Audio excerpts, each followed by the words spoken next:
परीक्षा का नाम है NMMS। सुना है नाम पहले? सुना है क्या? क्या होता है बताओ? नहीं सुना? क्या है सुन? इसका सुना होगा हम गांव के अंदर लखपति। सुना है? किसे कहते हैं लखपति? कहते हैं बोलो बड़ो लखपति है, कछु खाई ले, कछु खरीद ले, कछु ले आए हैं। क्या कहते हैं? लखपति। ठीक है। आप ये में कैसे हैं? तो आप कैसे वाले हो? मेरी जेब में 265 रुपए हैं। कितने हैं? तो मैं क्या हो गया पैसे वाला? क्यों? पैसे जेब में नहीं, मेरे जेब में। तो क्या हो गया मैं? तो मैं क्या हो गया? सही है? सही है? 265 में? तो क्या पैसे? कितने क्या होना चाहिए? लाख पैसे होने चाहिए। लाख पैसे का मतलब 1000 रुपए। 1 लाख पैसे किसी पर हैं, इसका मतलब 1000 रुपए हैं। लखपति तब भी नहीं है वो। कब होगा लखपति? लाख रुपए हो, लाख रुपए हो या गहने हो, सोना हो, चांदी हो, प्लॉट हो, दुकान हो, मकान हो, महंगी वाली मोटरसाइकिल हो, कार हो, ट्रैक्टर हो, ट्रक हो, कुछ भी ऐसा सामान उसका मूल्य 1 लाख से ज्यादा हो तो क्या कहेंगे? एक शब्द होता है अर्ध। अर्ध माने क्या होता है? सुना है अर्ध कभी? अर्धवार्ष। हाँ, अर्ध माने अर्धवार्ष परीक्षा आने वाली हमारी है ना। अर्धवार्ष परीक्षा रात्रि में केवल अर्धचंद्र दिखाई देता है हमको। ठीक है ना। तो अर्ध लखपति का क्या अर्थ होगा? कितना हो जाएगा? आधा 50। तो सरकार प्रत्येक वर्ष आपको इस परीक्षा के पास करने पर लगभग 50,000 रुपये देती है। कक्षा 8 में पढ़ते समय परीक्षा होती है। इस परीक्षा को पास कर लोगे, कक्षा लेके 9 से 12 तक आपको 4 वर्ष में इतने रुपये आपको लगभग मिल जाए। बताना है किसी बच्चे को या नहीं बताना है इसके बारे में? बताना इसके बारे में? बता दें?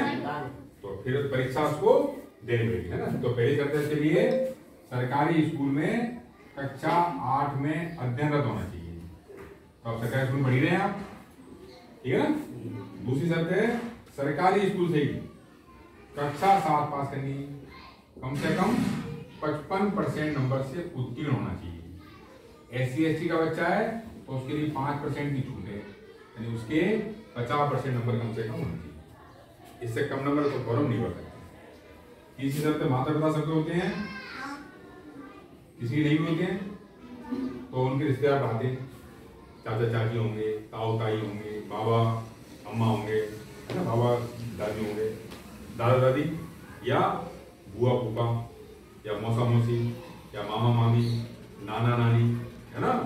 कोई न कोई आपको पढ़ाने का जिम्मा लेगा, उसको बोलते हैं अभिभावक। तो आपके माता पिता या अभिभावक की वार्षिक आय 3.5 लाख रुपए से कम होनी चाहिए। तो सामान्यतः गांव में पढ़ने वाले बच्चों के माता पिता की वार्षिक आय 3.5 लाख से कम होती है। तो तीनों शर्तें आपकी लागू हैं, तो आप इस फॉर्म को अपने स्कूल में ही भर सकते हो। कहीं नहीं जाना बाहर के, मरेना जाना है, राजेगढ़ जाना है, तो कहीं नहीं जाना है। स्कूल से फॉर्म आपका भरा जाएगा, साल भर से फॉर्म आपका भर जाएगा। पर जो सर मांगे, 2 फोटो मांगे या मार्कशीट मांगे साथ में, वो भी लाके आपको देनी है। इसके बाद में फीस क्या है इसकी? पहले फीस हुआ करती 50 रुपए, पर बच्चे देने में आने करते थे, तो सरकार ने पिछले वर्ष फीस नहीं दी, उसका इस वर्ष फीस है और ले भी ले 50 रुपए, ज्यादा नहीं होती, 50 रुपए दे भी सकते हैं, तो 50,000 मिले वाले। परीक्षा में क्या आएगा? 2 पेपर आएंगे परीक्षा में, एक का नाम है सेट, एक का नाम है मेट। सेट का मतलब है शैक्षिक योग्यता परीक्षा और मेट का मतलब है मानसिक योग्यता परीक्षा। शैक्षिक योग्यता परीक्षा में कक्षा 6, 7, 8 के विज्ञान के प्रश्न, गणित के प्रश्न, सामान्य विज्ञान प्रश्न होते हैं आपके। कक्षा 6, 7, 8 की इन किताबों अच्छी तरह पढ़ लो, कहीं जो प्रश्न पूछे उसको उत्तर देने में सक्षम होना चाहिए। मेट का मतलब मानसिक योग्यता परीक्षा, इसमें आपके अंक से जो हो सकती है, कुछ चित्र हो सकते हैं आपके। उसकी तैयारी के लिए इस परीक्षा के या तो पुराने पेपर देख लो या किताबें आती बाजारों के अंदर, वो खरीद के आप अभ्यास कर सकते हैं। दोनों ही पेपरों में 90 प्रश्न आएंगे, प्रत्येक प्रश्न का 1 अंक होगा, 90 अंक के पेपर हो गए।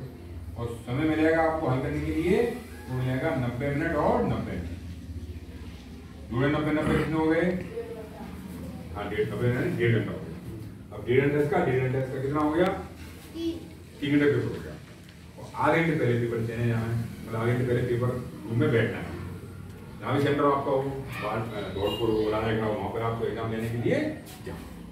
अपने धौलपुर जिले में 166 बच्चों का कोटा है। परीक्षा पास करने के बाद में मेरिट में आपका इन बच्चों में नंबर आ गया तो क्या लाभ मिलेगा आपको? कक्षा 9 से 12 तक सरकारी स्कूल में पढ़ने पर। तो 9 से 12 तक कितने वर्ष हो गए? 9, 10, 11 और 12, 4 वर्ष। एक वर्ष में कितने महीने होते हैं? 12। 4 वर्ष में कितने महीने हो गए? 48,000 रुपए महीने के हिसाब से सरकार आपको 4 वर्ष में 12,000 कर करके 9वीं पास कर लोगे, फिर 12,000, 10वीं कर लोगे, फिर 12,000, ऐसे हर वर्ष के पास करते जाओ। लगातार फेल ही होना है और टीसी लेके प्राइवेट में नहीं आना है। टीसी आके पर कानून लगाते हैं, उसके बदले में बच्चा हो चाहे बच्ची, जो भी लगाएगा उसको पैसे, तो बच्चा भी अलग अलग बना दे, बच्चे भी अलग अलग बना दे, तो उसमें पैसे डाल दे। अगले महीने तो त्योहार आने वाला है, तो त्योहार 9 दिन व्रत रखेंगे और उसके बाद 9वें दिन सबको निमंत्रण होगा, सबका कन्याओं को भी और लांगड़ों को, और सबको संग आपके यही पास में, आपके मरेना में मंदिर है आपका, है मरेना के पास? कौन सा? रहना वाली का, ये इधर ही मंदिर आपका है ना। तो इस जगह जाते हैं, बच्चों को कुछ पैसे मिलते हैं दान के, उनका तो कहाँ करना है इकट्ठा, इसके बाद त्योहार आते कहीं अपने, उनमें पैसे मिलते हैं। इसका रिश्तेदार आते जाते रहते हैं अपने, या तो हम जाते हैं या वो आते हैं, आते जाते हैं 10-20 रुपये हाथ में दे देंगे, कचू खाई लिया, कचू कुछ खाना भी है और कुछ बचाना भी है। बचा के कहाँ करना है, इकट्ठा करना है। शादी में जाते हैं, वहीं पैसे मिलते हैं। जहाँ पैसे मिले हमको, उन पैसों को कम से कम खर्च करना है और ज्यादा से ज्यादा बचाने का प्रयास करना है। पर इतना भी नहीं बचाना है कि दिक्कत हो जाए।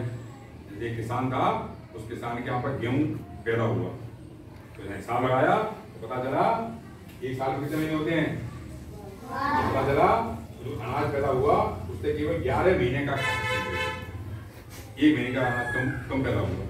अब कैसे पार पड़े? तो उन्हें विचार लगाया, ऐसा करते हैं 1 महीने व्रत रखते हैं, तो उसका रोज खाना खाएंगे नहीं। तो 10-15 दिन हुए, एक व्यक्ति ऊपर चला गया, एक दिन दूसरा चला गया, ऐसा करके महीने से पहले सब लोग कहाँ चले गए? सारा अनाज कहाँ रह गया? नहीं रह गया। तो यदि कोई बीमार हो, कोई आवश्यकता हो, तो गुल्लक के पैसे ही खर्च करनी चाहिए।